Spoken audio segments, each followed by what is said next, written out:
Inilah hewan-hewan yang sering menjadi sasaran mainan anak kelahiran 90-an. Yang pertama, cebong. Nah, ini dulu saya sering cari sih ya di sawah, di sungai-sungai yang kecil itu biasanya banyak banget ada cebong. Saya dulu pikir ini adalah ikan kecil ya, tahu-taunya setelah saya sekolah, oh ternyata ini anak katak ternyata.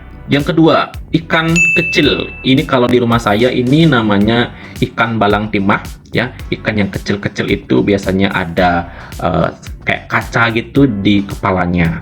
Yang ketiga, capung. Nah, ini sih memang favorit banget ya. Sering nangkep pakai getah nangka.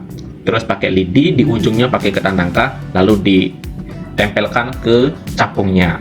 Seru banget sih dulu itu ya. Selanjutnya, belalang. Nah, ini sih kalau kita main ke sawah itu biasanya kita menemukan belalang yang seperti ini, kita tangkap lalu kita taruh di dalam botol aqua. Kalau saya dulu gitu sih ya.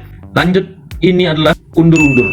Kalau ini biasanya ada di tanah-tanah yang sedikit gembur itu. Kalau saya cari dulu pakai sedotan lalu ditiup, muncul ini laron. Kalau saya ini namanya dedalu kalau di rumah saya. Kalau misalnya lagi musim hujan biasanya banyak banget ada laron, lalu sayapnya itu jatuh dan bisa dipakai mainan ya. Kalau ditumpuk-tumpuk atau dideretin dia mau, dia kayak kereta api. Seru banget. Lalu ini apa ini ya? Kupu-kupu. Kalau ini sih saya nggak pernah pakai mainan ya, karena kalau orang tua saya bilang bisa buat gatel gitu. Lalu ini ulat pisang. Nah, kalau ini saya sering cari ya, kalau misalnya orang tua saya disuruh mencari daun, nah saya cari ini dulu. Ulat-ulat pisang yang ada gulung-gulungannya itu biasanya warnanya putih. Ada jangkrik, ini saya sering cari dulu, lalu piara, lalu dikasih makan bunga menuri yang warna ungu itu. Kalau ini di tempat saya apa yang namanya ya? Kayak jangkrik dia, tapi di mulutnya itu ada semacam kayak capit-capitnya gitu.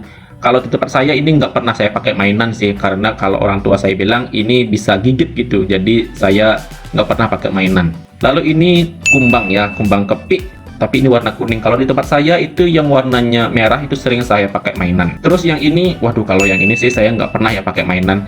Sering lihat tapi nggak pernah pakai mainan. Bagaimana menurut kalian? Yang mana kalian pernah pakai untuk mainan? Silahkan tulis di komentar.